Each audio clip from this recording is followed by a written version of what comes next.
Hello, I'm Aerith Kuroga, and this is my Lest We Forget project for History 1302 over Judy Garland. In this project, I was tasked with picking a figure from the past few decades that has left a mark in society. I then had to find research on the person I had selected and make a video sharing the information I had gathered. Integrity of biography. The biography I used is called Get Happy: The Life of Judy Garland, written by Gerald Clark and published on March 6th of 2001. I used this book to get a better grasp on Garland's early life. Who was Judy Garland? Judy Garland was a famous singer and actor, recounted by IDMB as one of the brightest, most tragic movie stars of Hollywood's golden era, and the world's greatest entertainer by JudyGarland.com. Why is Judy Garland controversial or lesser known? She was an actress between the years of 1924 to 1969, a time period where the movies made then are not as prevalent today.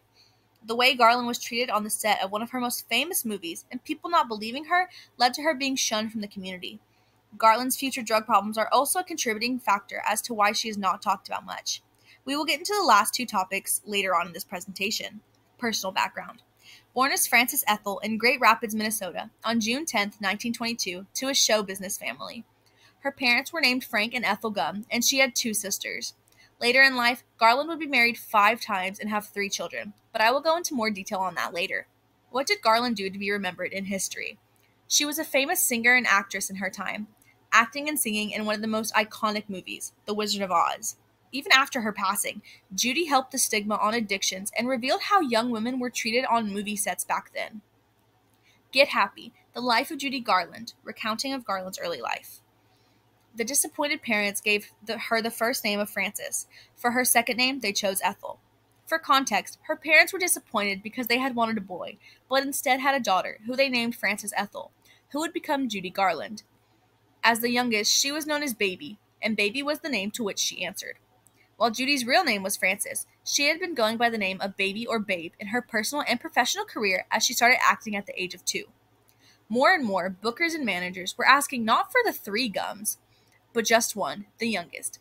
Garland was in a group with her older sisters, but bookers had began eyeing just one of them, Judy. All of these quotes came straight from the book Get Happy: The Life of Judy Garland. What happened in Garland's early life?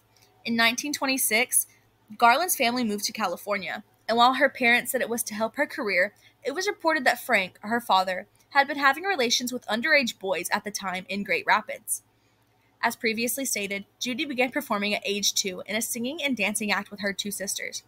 At only 10 years old, Judy's mother began providing her pills and injections so she would stay awake 72 hours straight for performances. Her mother would then give her sleeping pills to knock her out when she wasn't on set or doing a show. Garland called her mother the real Wicked Witch of the West.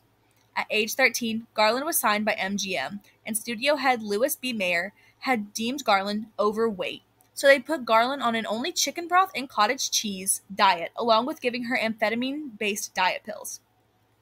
Her most iconic role and how it affected her.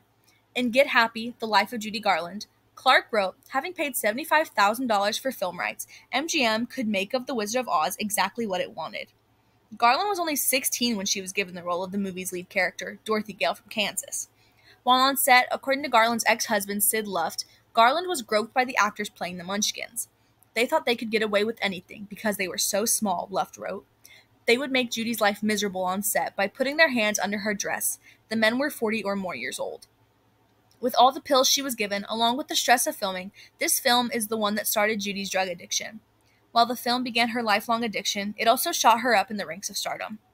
A small fun fact: my school's theater company put on a performance of The Wizard of Oz. I was the Wicked Witch, and you can see me getting painted green in the picture on the left, while my friends Kendall and Lillian played Glinda the Good Witch and Dorothy. Moving on to Garland's many marriages. Her first one was to composer David Rose. Judy was 19 at the time, while Rose was 31. While MGM and her parents did not want her to get married, as it would ruin her innocent image that they had built for her, Judy secretly got married. She did this to steal back some of her robbed independence. While married to Rose, Judy fell pregnant, but Rose and her mother forced Judy to terminate the pregnancy to continue her career. After the termination, Judy and David's marriage was never the same, so in 1944, they got divorced. In the same year that Garland had divorced Rose, she starred in the movie Meet Me in St. Louis, directed by Vincente Minnelli. By the time the movie premiered, Minnelli and Garland were already together. The two of them got married in 1945. By 1946, the two of them had their one and only daughter, Liza Minnelli. Garland had stopped acting for a year due to her postpartum depression. Even as Judy went back to work, it did not last very long. She had 2 different nervous breakdowns that led to her staying at 2 psychiatric clinics. After her return from the clinics, her marriage with Minnelli began to worsen. With her addictions growing stronger and Vincente's rumored affairs with men, the marriage ended in 1949. After her MGM contract had ended, Lucy had gotten a new manager, Sid Luft. She was so incredibly talented that I knew she could land on her feet if she had some help. So what if the movies didn't want her? She could always sing, Luft once said. At the beginning of their relationship, Garland fell pregnant once again and was pressured into getting yet another abortion. Despite that, Garland and Luft got married in 1952, and later that same year they had their daughter, Lorna, and in 1955 they had their son, Joey. After the birth of their children, Luft got Judy an acting role in the movie A Star is Born. Despite this, the issues in their marriage could not be fixed. Garland divorced Luft under the pretext that he had hit her many times and had a drinking problem. While Garland was in the midst of her divorce with Luft, she began seeing a man named Mark Herron. The two of them met on shows that he was producing as Judy had began acting in them. As soon as Garland's divorce was legalized, she and Herron got married. They were only married for 2 years before Garland wanted a divorce due to Mark being allegedly abusive. When interviewed, Herron said that he had only hit her in self-defense. The couple divorced in 1967. Judy met her 5th and last husband in the late 60s. While her career was floundering, her addictions were only growing stronger. She met Mickey Deans when he came into her hotel room to deliver drugs, and the two of them hit it off spectacularly. They got married that March in London, and they had rented out a house where Garland would overdose and pass away only 3 months after getting married. Judy Garland passed away on June 22, 1969, of an accidental barbiturate overdose at the age of 47. As she died, she left behind her 3 children, Liza Minnelli, Lorna Luft, and Joey Luft. From the age of 2 to the time she died at 47, Garland had been performing her whole life. No one tried to help when she had started taking pills by her mother's hand, and addiction had followed her until her death. While children everywhere had an amazing time watching The Wizard of Oz, Garland was suffering, and no one knew. That concludes my Lest We Forget project on Judy Garland. Thank you. Here is my Works Cited page. It includes all my online resources, the bibliography I used, and the pictures that are in this presentation.